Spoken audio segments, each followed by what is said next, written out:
J'utilise souvent dans certaines interviews la règle des 3 A que j'ai chez Fubiz: autorité, antériorité et authenticité.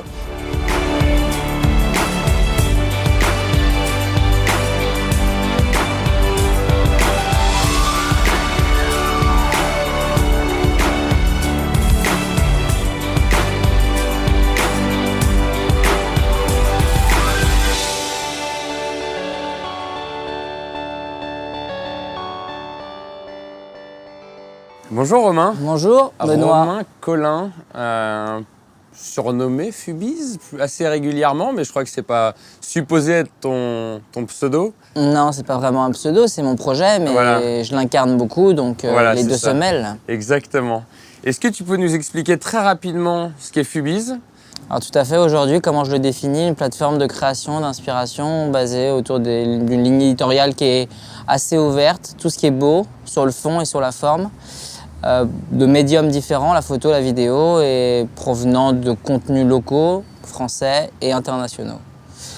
Ok, voilà. Ça, c'est comme ça que je le définis. Eh bien, c'est très clair. Tu nous expliques ton chemin, d'où tu viens J'étais en Seine-et-Marne, toujours été passionné par les médias, donc je suis monté après un bac à Paris pour une école de communication. J'ai voulu créer une plateforme qui n'était pas vraiment une plateforme à l'époque. Je l'ai professionnalisée année après année autour de mes passions, en tout cas des choses qui avaient un attrait particulier pour moi, qui était la création, l'inspiration et donc les choses un peu visuelles, le milieu de l'entertainment, la musique, la mode, le cinéma et tous les contenus autour de ces domaines-là. Et j'en ai fait, voilà, à l'époque c'était un format blog parce que c'est ce qui existait il y a une douzaine d'années, parce qu'il n'y avait pas le social media, il n'y avait pas de plateforme de publication. Et à la base c'était pour pouvoir travailler dans ce secteur-là, soit chez l'annonceur, soit en agence, comme il en existe beaucoup à Paris. Et je pensais que ça allait me démarquer sur le marché du travail. Ça a eu un effet beaucoup plus fort que ça, parce que ça m'a permis de créer mon projet professionnel. Mais c'est-à-dire qu'en fait, au début, c'était une sorte de CV très enrichi ? Voilà, exactement, c'est comme ça que je le définis, une sorte de plus, de carte à avoir en plus, qui me permettait de pouvoir montrer ma différenciation sur le marché du travail. Et après, je me suis rendu compte que je pouvais avoir des revenus avec une régie publicitaire. Et c'est de là que j'ai fait le twist et que je suis passé un peu à une carte entrepreneur et chef d'entreprise. Puisque j'en ai fait un projet professionnel avec des revenus, et de la publicité, des contenus, premier employé, des bureaux, etc. Ça n'a pas été trop dur ce premier delta? Parce que si tu le crées en disant je vais essayer, finalement c'est un CV++, même si tu parles de sujets que t'aimes, passer du côté side project à entreprise, avec ce que ça implique, du coup tu as d'autres responsabilités, tu as d'autres choses à faire au quotidien, tout ce qui a trait à une entreprise en fait. Non, pas spécifiquement dur pour moi parce que j'avais déjà des revenus. Donc c'était une prise de risque limitée de sauter dans le vide de l'entrepreneuriat et de devenir chef d'entreprise de ma structure, puisque j'avais des revenus et qu'il me fallait les mettre. Le format auto-entrepreneur n'existait pas. Donc pour moi, c'était une évidence. Aussi, j'ai été conseillé par des gens autour de moi qui me disaient cette fameuse phrase: si tu ne le fais pas maintenant, tu le feras probablement jamais. Si tu commences un autre chemin, un autre tunnel, le tunnel d'être employé ou d'avoir une carrière, peut-être que tu ne quitteras pas et tu ne feras pas ce twist, même si on voit qu'aujourd'hui, 10 ans plus tard, ce twist est possible et que plein de gens le font, de passer d'un employé à devenir des employeurs et de devenir des entrepreneurs. Mais en tout cas, moi, je l'ai commencé comme tel et ça a façonné mes 10 dernières années. Comment tu fais pour entretenir cette passion pour résumer rapidement, pour les belles choses sous toutes leurs formes, comment tu fais pour entretenir cette passion au quotidien? Parce que j'imagine que même si le beau est par définition, c'est assez difficile d'imaginer sans lasser, mais au final, tu vois, c'est un peu les mêmes cycles. Comment tu entretiens cette passion? Le vrai sujet pour moi, c'est la distribution de ces contenus et l'écosystème. Avant, c'était des articles, maintenant c'est des Instagram, des Facebook vidéos. C'est ces formats-là en fait qui ont beaucoup fait évoluer et qui permettent de ne pas se lasser, puisque au-delà des contenus et de leur créativité, c'est leurs formats qui ont beaucoup évolué, leur durée. Donc, comme je le disais, ils vivent en stories, en Instagram, et maintenant que je me mets à les créer aussi, puisque on y viendra probablement dans les questions, mais je commence à en créer moi-même pour des marques et des annonceurs. C'est la suite logique de mon business model. en vrai, c'est toujours de la curation de choses inspirantes et belles. Et c'est pas il n'y a pas une certaine frustration dans le fait qu'avant tu chassais ces informations. Ouais. Tu sais, c'est comme quand tu vas faire les boutiques, tu vas chercher des fringues. Bah là, je Il y a le un fais côté plus. assez marrant, Moi, tu sais, aller fouiller dans les bacs. Moi, j'ai une frustration de parfois, je le dis à mes équipes, vous faites la meilleure partie. Parce que maintenant, étant chef d'entreprise et ayant développé beaucoup de choses et beaucoup de lignes de revenus, j'ai plus du tout le temps de faire cette chasse. Ouais. Et je fais plein d'autres choses, dont des choses qui sont beaucoup moins, en tout cas, stimulantes créativement, étonnamment. J'ai beau être dans un écosystème et un média et un milieu créatif, parfois mes journées n'ont pas du tout à vocation de l'être. Ouais. Et cette chasse, parfois j'envie mes équipes qui le font quand même un peu, qui vont à la chasse au contenu, qui font des sélections de création, qui ont accès aux ayants droit et aux créateurs. Et c'est vrai que mes premières années c'était ça. Et donc oui, j'ai ce manque un petit peu de cette chasse. Après, je le fais à un autre niveau. Quand je fais du mapping ou du scouting de talent, je donne les guidelines et les lignes directrices de qui je veux, comment je le veux. Ouais. C'est moi qui rentre en contact avec, par exemple, des créateurs un peu les leaders de leur catégorie. Donc je le fais d'une autre manière. Mais mon day-to-day n'est pas la chasse au contenu comme j'avais le loisir de faire les premières années. Et du coup, tu disais là que maintenant vous commencez à aller vers la création. Alors ouais, la suite logique, parce que le business model, il s'est construit sur de la publicité en ligne classique il y a une dizaine d'années. Alors c'est-à-dire qu'il y avait une logique, plus d'articles, plus de monde, plus de pages vues égale plus de publicité égale plus de revenus. Cette logique est plus du tout vraie 10 ans plus tard, parce que la publicité en ligne et la tech tous ces formats ont beaucoup évolué et leurs valeurs également. Et la suite logique, c'était pour moi de me mettre entre les créateurs et les marques, parce que j'avais le médium et le média pour, et parce que j'avais le regard et le bon écosystème pour le faire. Et depuis 5 ans, et encore plus depuis 3 à 2 ans, on a développé énormément de projets en co-création avec des marques et des artistes. D'accord. Parce qu'on a à la fois un écosystème de nombre de talents pour réaliser des sujets dits de marques, commerciaux ou pour des partenaires. Et en plus, on a un écosystème de médias pour l'amplifier, ce qui est très rare. C'est une agence créa qui aurait en plus un média pour amplifier, alors qu'en général, elle a besoin de l'un ou de l'autre. Oui. Moi, j'ai les deux assets dans mon même projet, boîte, dans la même boîte. Et on en fait une force. Et donc, ça nous ouvre une potentialité de travailler avec beaucoup d'annonceurs. Donc, on a plus d'une centaine de clients qu'on travaille depuis vraiment 2 ou 3 ans.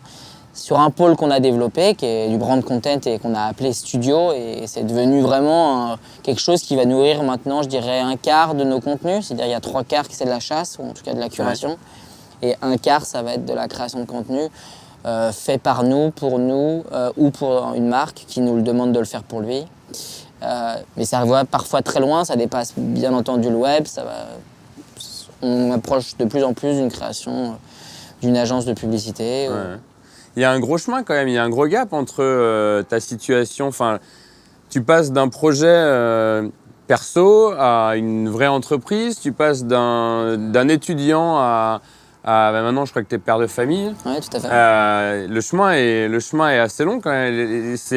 Après j'ai pris le temps, je suis pas ambiance licorne, pas fait de levée de fonds, entièrement son fonds propre, croissance organique, rentable depuis le premier mois, depuis 12 ans. Tous ces genres d'assets, on ne les retrouve pas forcément dans les personnes que vous allez interviewer. Et c'est quelque chose qui est important pour toi d'avoir toujours eu la main sur la vitesse de croisière, sur le. Enfin, c'est toi qui as appuyé sur l'accélérateur. Tout à fait. Moi, je voulais quelque chose de sain et qui pourra vivre et croître année après année. Je voulais pas prendre des risques qui pourraient mettre à mal mon projet professionnel, et c'est pour ça que... Du coup, tu as pu l'adapter à tes nouvelles contraintes. C'est surtout les contraintes du marché et du milieu.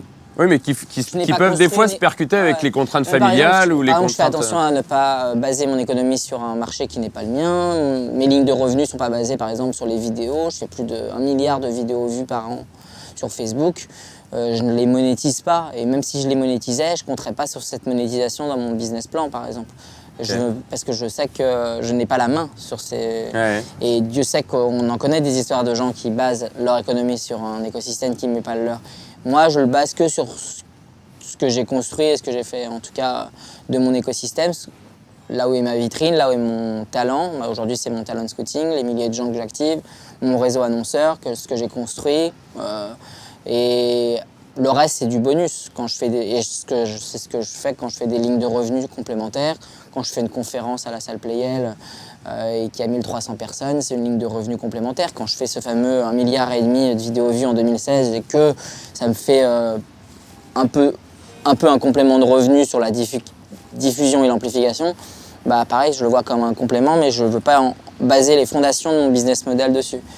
Donc c'est pour ça que je suis très agile, mais quand même très prudent dans les moves que je fais. Et donc voilà, je ne dépense pas forcément l'argent quand je l'ai pas.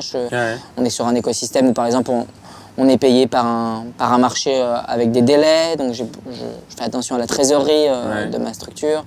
Voilà, tous les gens qui ont travaillé avec moi et qui sont autour de moi le savent. Et pour moi, c'est ce qui fait, je trouve, la force. C'est le côté rassurant, en tout cas, et de temporiser la plupart des actions que je mène. Après, il y a quand même des virages et des turning points importants dans la carrière et dans mon projet. De passer d'un média à un studio, de faire du online et maintenant de faire du offline. J'imagine que ça doit jouer pour toi dans l'entretien de cette flamme au quotidien, de se dire tiens, on a toujours finalement quelque chose de nouveau à faire. Alors adapter ce qu'on a créé sur le marché français. Ce qu'on a fait par exemple sur New York, et on a commencé à avoir des premiers clients cette année sur le bureau que j'ai ouvert à New York. C'est sûr, de tester ce genre de format, ça permet de stretcher, c'est un mot que j'utilise beaucoup dans mon milieu. Mes capacités à adapter mon projet, à le voir plus gros, bigger than me, parce que maintenant le projet il est bien plus gros que moi. Après, je suis important parce que j'y mets mon regard et mon exigence. Oui, bien sûr. C'est un peu la même position qu'un créateur. Dans une maison. Ouais. Voilà, c'est ça. Ouais. La valeur de cette maison dépend aussi de son créateur. Et pour l'instant, elle est encore beaucoup autour de moi et de l'exigence que j'en mets. Mais ce que j'en construis n'est pas forcément lié à ma personnalité. Bien au contraire, il y a beaucoup de choses que je diffuse ou que je crée qui sont bien éloignées de mes goûts personnels. Et j'en fais vraiment, d'ailleurs, depuis 10 ans, une vraie différence. Je suis très objectif dans le choix de mes contenus. Il n'y a pas beaucoup de subjectivité. Sinon, j'aurais choisi des choses qui me plaisaient ou des gens pour faire plaisir à mon entourage. Et j'ai jamais été dans cette démarche. Je suis très objectif. Donc j'ai continué à garder cette objectivité sur l'éditorial et sur la création. C'est ce qui fait, je trouve, une force. J'utilise souvent dans certaines interviews la règle des 3 A que j'ai chez Fubiz: autorité, antériorité et authenticité. On ne retrouve pas forcément ces 3 A dans les médias ou dans certaines agences. Et moi, en tout cas, c'est des fondations et des thèmes qui sont importants chez moi. Cette exigence, c'est un des socles de la passion qui t'anime. Ouais, je pense. Ouais, l'exigence, bien sûr, sur la forme de diffusion des contenus et sur le fond. Sur la typologie des gens qu'on active, des talents et de leur contenu, j'essaye d'y garder une certaine exigence. J'utilise beaucoup aussi un terme qui s'appelle le tone of voice, un ton. J'utilise le mot crafté, des choses qui sont très bien faites, très, très lisibles, très claires, très visuelles. Et après j'ai été aussi validé mon regard et cette exigence par tous ces écosystèmes, Pinterest, Instagram, Tumblr. Tout ça, ça n'existait pas quand j'ai créé ma plateforme. Ils sont arrivés en cours de route.